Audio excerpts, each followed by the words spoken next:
So, আজি আমি শিকিবলৈ গৈ আছো prepositions-ৰ পৰা। Prepositions. Preposition হৈছে গ্ৰামাৰৰ এনেকুৱা এটা part without which the grammar or our sentences are incomplete. Preposition এনেকুৱা এটা শব্দ, preposition-ৰ ভিতৰত এনেকুৱা কিছুমান শব্দ আছে যাৰ অবিহনে আমাৰ এটা sentence is incomplete. So, preposition কি হয়, prepositions-ৰ words খিনি কি, কোনখিনি words আমি কি হেল্পৰে কি বুজাব পাৰো, আজি আমি সেইখিনি এইটো ক্লাছত শিকিব। So, prepositions, এটা prepositions নো কি আমি এইটো শিকো হওক। পোন প্ৰথমতে definition of preposition. What is preposition? So, a preposition is a word that shows the relationship between the noun or the pronoun with the sentence indicating location, movement, direction or place or time. আৰু এবাৰ কৈছো, preposition is a word that shows the relationship between noun and pronoun with the sentence indicating their location, time, place and movement. So, কিছুমান common prepositions আমি শুনিয়ে থাকো, আমি যেতিয়া নিজৰ সেন্টেন্সত ইউজ কৰো বা যিকোনো আমি ইংলিশ ওয়ার্ড সেন্টেন্স এটা যদি আমি লিখিবলৈ যাওঁ তেতিয়া আমি দেখাই পাওঁ তাতে in, on, at, to, from, তাৰপিছত by, after. These are the common words that are used with the, to explain about the prepositions. So, এতিয়া আমি types of prepositions-ত যাম। Prepositions-ৰ types আছে আমাৰ চাৰিটা।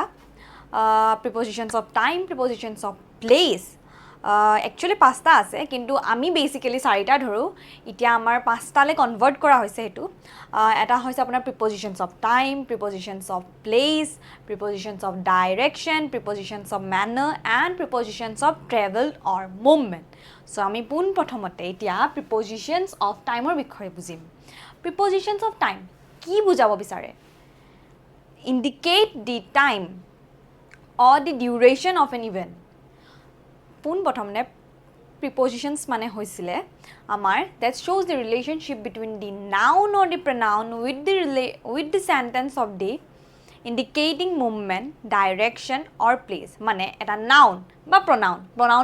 Noun মানে আমি জানো naming words, আৰু nounৰ হলনি আমি যোনটো word use কৰো হেতু আমি pronoun বুলি কওঁ। যেতিয়া আমি noun আৰু pronounৰ অৱস্থা, স্থিতি বা তাৰ ডাইৰেকশন বা সময়টোৰ কথা যদি বুজাবলৈ যাওঁ তেতিয়া আমি prepositions or words খিনি হেল্পৰে তাৰ ৰিলেশনশিপটো বুজাও। যেনেকৈ এতিয়া মই ক্লাস কৰি আছো, মই এটা ৰুম এটাৰ ভিতৰত ক্লাস কৰিছো, মই এগৰাকী নাউন হয়।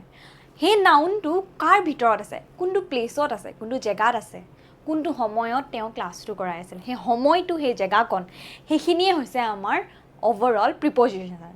So prepositions or আমি এতিয়া পোন প্ৰথমৰ টাইপটো হৈছে prepositions of time. So prepositions of time means indicate something when something is happen or the duration of an event. Example হৈছে তাৰে at, on, in, before, during, since, until, from, by. So example হৈছে the meeting is at 2 p.m. So নামতে আমি গম পাইছো time লিখা আছে ইয়াতে আমাৰ। সো আমাৰ ইয়াতে টাইমৰ বিষয় আমাৰ ইয়াতে টাইমৰ বিষয় বুজোৱা গৈছে।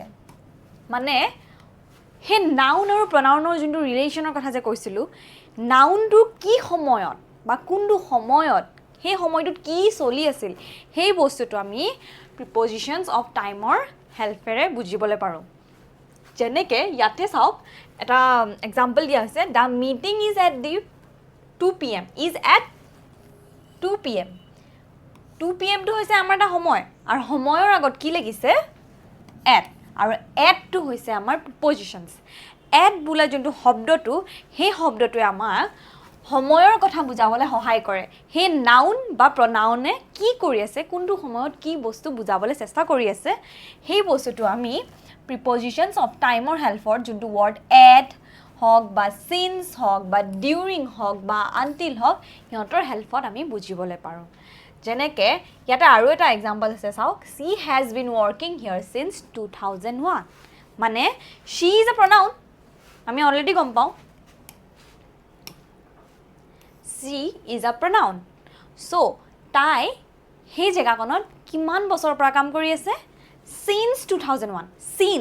Since to আমি তেতিয়া ব্যৱহাৰ কৰোঁ যেতিয়া এটা long duration of an event to বুজাবলৈ যাম। যেনেকৈ ধৰক তাই ইয়াতে 2001 পৰা কাম কৰি আছে। এতিয়া বৰ্তমান আমাৰ 2025 চলি আছে, 2025 চলি আছে। তাই 2001 পৰা ইয়াতে কাম কৰি আছে, মানে তাই 25 বছৰ ধৰি ইয়াতে কাম কৰি আছে। Since 2001 মানে এটা duration of an event। ইয়াতে আমি যোনটো কৈছিলোঁ duration of an event। তাই কামটো কিমান বছৰৰ পৰা কৰি আছে? 25 বছৰ। ফাৰ্ষ্টটো 2001 পৰা মানে এতিয়া যোনটো আমাৰ বৰ্তমান কাল, যোনটো বৰ্তমান সময় চলি আছে 2025, তাই 2001 পৰা 2005 25 বছৰ ধৰি since 2001 আমাৰ ইয়াতে কাম কৰি আছে। So, prepositions of time সেইটোৱে বুজালে, সময় বুজালে আমাক। ইয়াতে আমি ফাৰ্ষ্ট এক্সাম্পলত দেখা পাইছোঁ কোনটো সময়ত, at what PM or what AM সেই কামটো চলিছে, বা সেই নাউনগৰাকীয়ে কোনটো সময়ত সেই কামটো কৰিছে। I was studying at 11 PM মানে মই ৰাতি পঢ়ি থকা কথা বুজাইছে। মই এগৰাকী নাউন হয়, তো মই ৰাতি পঢ়ি থকা কথা বুজাইছে। I wake up at 6 AM মই কেতিয়া শুই উঠিলোঁ? 6 AM মানে মোৰ কথা কি বুজাইছে? মই কোনটো সময়ত উঠিলোঁ, সেই টাইমকণ যোনটো বুজালে, সেই স্থিতিকণ যোনখন বুজালে, মোৰ বৰ্তমান যোনখন মই যি কোনটো সময়ত কি কোনটো কাম কৰি আছিলোঁ, সেইটো প্ৰিপজিশ্যনছ অফ টাইম বুলি আমি ধৰি লওঁ। চ' আৰু সেইখিনি ৱৰ্ড বুজাবলৈ হ'লে আমি এট, চিন্স, যেতিয়া ডিউৰেশ্যনৰ বিষয়ে আহে তেতিয়া আমি চিন্স শিকোঁ, চিন্স ইউজ কৰোঁ বা আনটিল ইউজ কৰোঁ।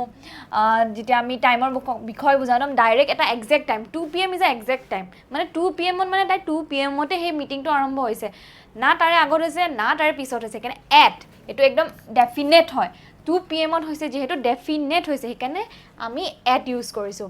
আফটাৰ হওক, ডিউৰিং হওক, আফটাৰ কেইটা ইউজ কৰোঁ।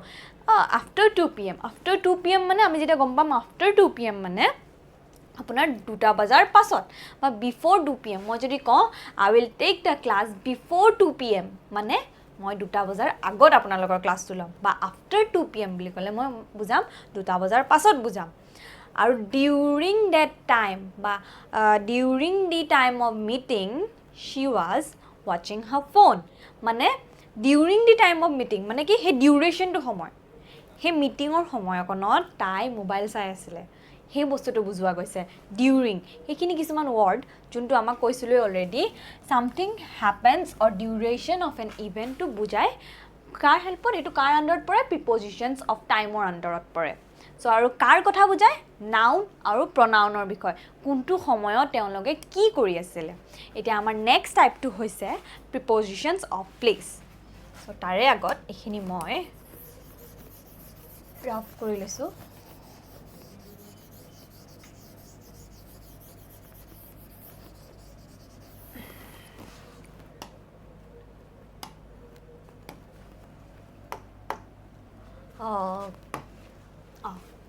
Prepositions of place.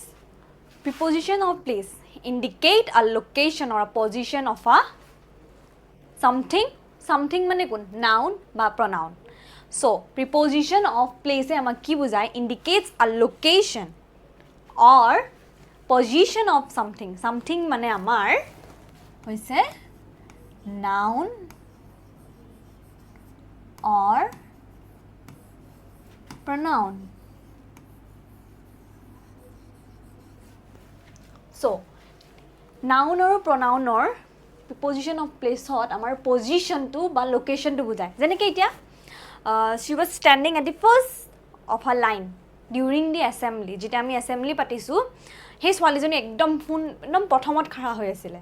প্ৰথমত খাৰা হৈ আছিলে মানে তাই একদম ফাৰ্ষ্ট লাইনত আছিলে। তাই পজিশ্যনটো আমি কি বুজিলোঁ? তাই ফাৰ্ষ্টত আছিলে। সেই নাউনৰ পজিশ্যনটো আমি কি বুজিলোঁ? তাই ফাৰ্ষ্টত আছিলে। চ' আমি সেই ফাৰ্ষ্ট পজিশ্যন বা তাই লাষ্ট পজিশ্যনত আছিলে, সেই বস্তু আমি কি হেল্পত বুজিওঁ? Preposition of place. আৰু সেইখিনি বুজাবলৈ আমি কি ৱৰ্ডছ ইউজ কৰোঁ? সেইখিনি হৈছে যেনেকৈ আণ্ডাৰ, ইন, অন, বিল', বিভ', এবভ। তাৰপাছত আপোনাৰ ধৰক এটো আছে তাতে। আমাৰ এক্সাম্পল কেইটামান মই কৈছোঁ। The book is on the table. The book is on the table. The book সেইটো আমাৰ কমপ্লিট এটা নাউন।